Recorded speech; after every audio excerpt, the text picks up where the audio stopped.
Hello, Sukanya. Hi. How did you come up with this concept of binaries in Bharatanatyam? And what inspired you? So, binaries is actually a reflection of my life, as it is anybody's life.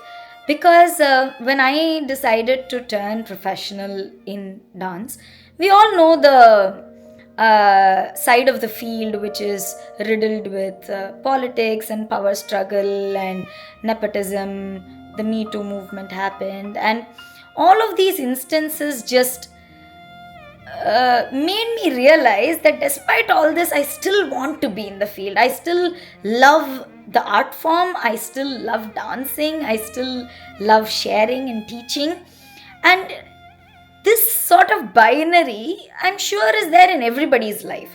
So, binaries in Bharatanatyam is a reflection of life itself in its micro and macro level, wherein we have aspects that we really love and enjoy and aspects that we don't, and without that contradiction, without those apparently opposite things, life is not spicy at all. How did you decide on how many dancers you would need for the ensemble? So, when I decided that this would be an ensemble production, I wanted to keep the numbers to a manageable level because I wanted all the dancers to be on stage at all times.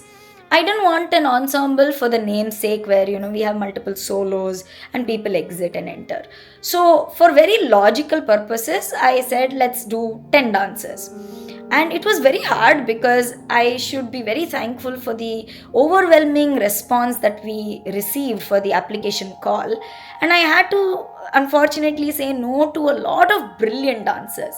But we decided it will be 10. But you see, when you strive to do something and the universe supports it, it's beautiful because 10 just happens to be the binary number for 2. And it's just a happy coincidence. How does your training in other dance forms like Kathak and ballet influence how you approach Bharatanatyam productions? So, for me, training in other dance forms is essentially like speaking different languages.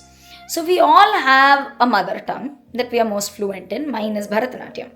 But the other languages or dance forms, so to speak, add exposure, and they increase your vocabulary and strength. So, just like the tongue is a muscle that you can train to speak in different languages, you realize that the body is just a muscle. Your mind is just a muscle where, yes, it is important to form certain habits, but it's also equally important to break those habits and reform them. And that just increases your vocabulary, your understanding, and your reach because you just have access to so much more. Hi, Sukanya. How have your previous works influenced your thought process in binaries?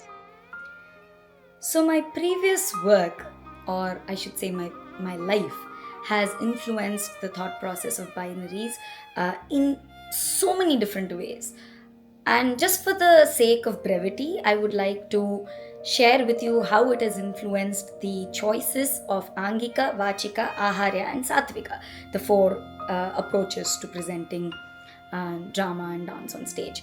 So, the Angika or the physical aspect is influenced by my personal exposure and training to different schools of thought or banis in Bharatanatyam, my training in different dance styles, as well as my training in other art forms that use the body in very different ways, like martial arts or yoga.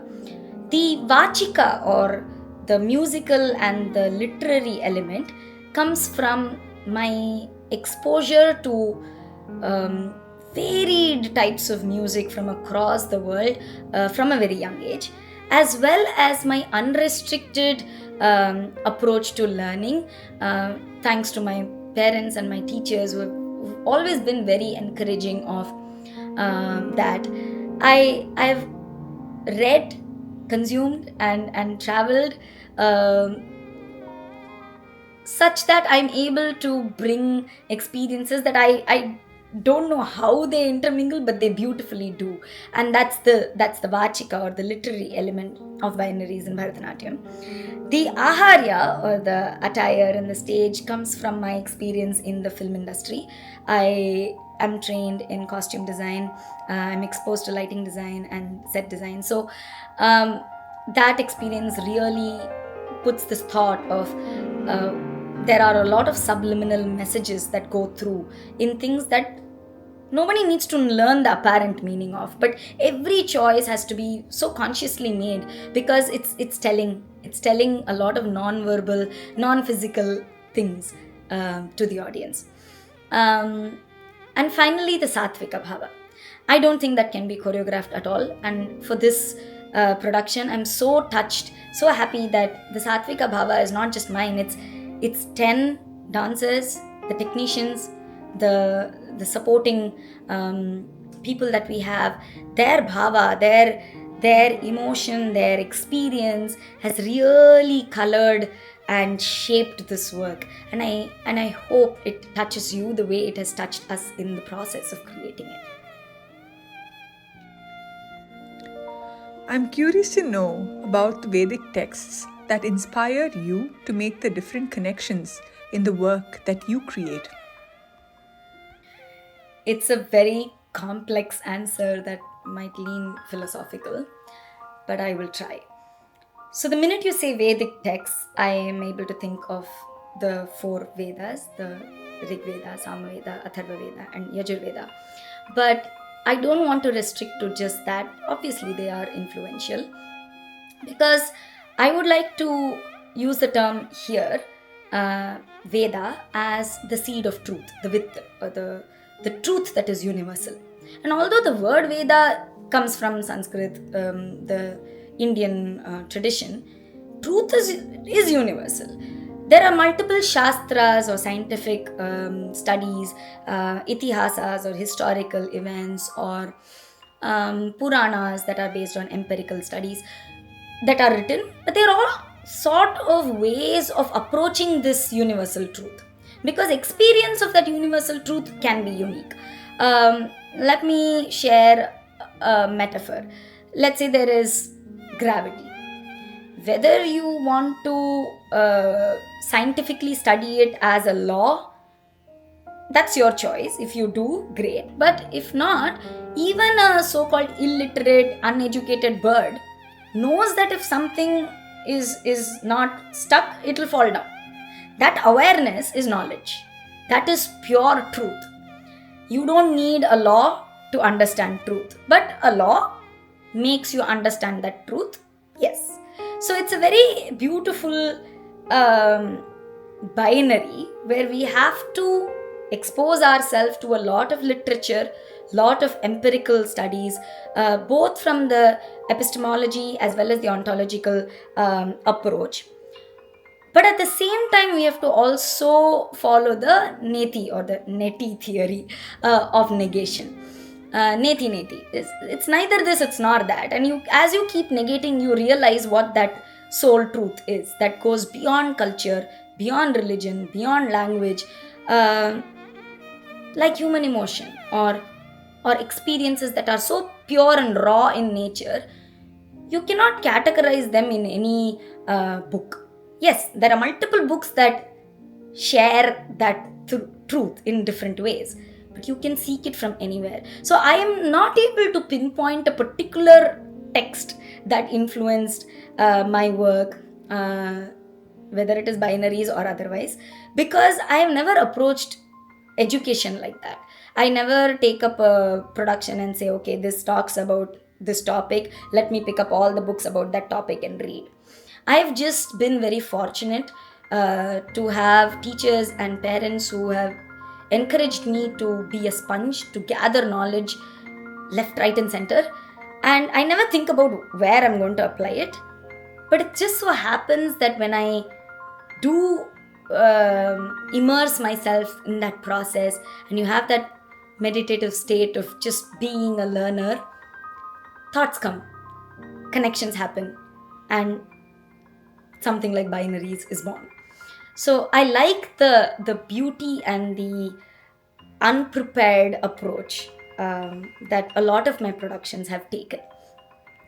But yes, if you ask me can you prove this particular thing that you're talking about, I can refer back to a particular book or a particular evidence and share with you. But I wouldn't say that it is restricted to that. And I would like to say this, and that picturizes it the best. You can be a droplet and be the ocean at the same time. You can be immersed and read and educate yourself as much as you can. Be open to just realizing the truth and letting yourself be vulnerable to that impact. So knowledge is everywhere. Books are and texts are just one method, but you can learn from a tree, you can learn from a plant, you can learn from a child, you can learn from everybody. And that's the most important Vedic, the truth that impacts my approach to choreography. And I see a lot of arguments on ownership, and I would just like to share something on this platform. You can say that the law of gravity is penned down by Rishi Kanada in 6th century, or by Brahmagupta in the 7th century, or you can say it is by Newton of the West, and we can argue all we want, but the law of gravity doesn't care. Gravity works. So sometimes we need to go beyond all these labels that we attach to ourselves, to a certain text, to a certain culture, to a certain learning, and we need to identify what's knowledge beyond that. I hope that answers your question. So Sukanya, I'm curious to know what inspired you to venture into ensemble productions and what motivated you to transform your solo binaries in Bharatanatyam into an ensemble piece. So I have been trained in an ensemble setting during the early years of my Bharatanatyam journey.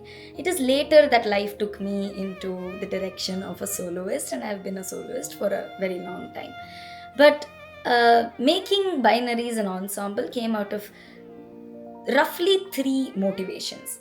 One is, as a soloist, I had done whatever the best I could with this subject, with Binaries and Bharatanatyam. I think it had multiple iterations, it had multiple shows, and it traveled well. But I couldn't say anything more as a solo. So I felt, okay, let's add more people so that we can tell more and peel more layers. And that's exactly what has happened. The second motivation is a yearning to go back to those years where we just used to have fun in practice as a group, and exploring a theme as multiple minds is very, very beautiful, very enriching, very energizing. And I that thirst was rekindled by some recent ensemble works that I've been a part of. I worked with Kavya Muralidharan, I worked with Surabhi Bharadwaj recently, and those experiences were rekindled that thirst for me to bring back an ensemble energy in my production. And that's what encouraged me to put Binaries in Bharatanatyam in 10 bodies, in 10 dances. And I thought, well, it'll make my job easy because, now there are more people to tell the story. But then it so happened, now we have 10 more stories. So it's beautiful, the trajectory that the development has taken. And I really hope that the way in which the entire team has sort of connected to the piece, the Rasikas also connect back. And I look forward to that connection on March 9th at 5 p.m. in Kabarli Theatres. Please come and join us. Thank you. So Sukanya, has there been any shift in your choreographic approach when adapting Binaries to an ensemble production? So Binaries was my very first production where I worked ground up. And there were so many things that I discovered during the research, layers and layers of meaning, but there is only so much you can explore as a soloist. So when I decided to do it as an ensemble work, I think my biggest gift was the number of dancers on stage, because then you can treat it like an onion where you can let the audience just peel layer after layer of meaning. So at a time there is so much happening, and at the same time it's all in like one with one intention. Can you share a memorable moment or a breakthrough you had during the process of creating Binaries?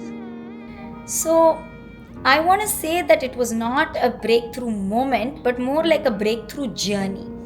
Binaries started as one single piece, and I was just performing that concept in other margams, other production lineup. And slowly, as I kept exploring that idea, more and more pieces could be added to say the same thing, to convey the same idea with different approaches. And it expanded and expanded. And the very first time I actually presented it in its entirety as a concept, standalone concept, was a Purnamargam. It was a 2.5 hour performance with multiple pieces. And then, as you say, brevity is the power of wit. So I decided that, when I had to make it into a concise production that is palatable in length, the editing process started. And as I kept editing and editing, I think I realized that so much more can be said when you say less. And that's a binary in and of itself. How has the overall experience of managing a production of this scale been for you?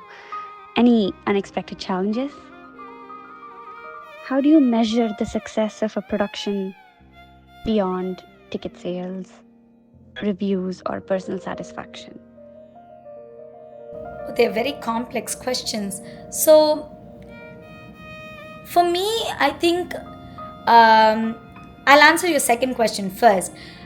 For me, the impact that you create on stage is the biggest measure of success, because you have the gift, the trust of your audience, the Rasikas, who have given their time, which is the most valuable resource in today's world.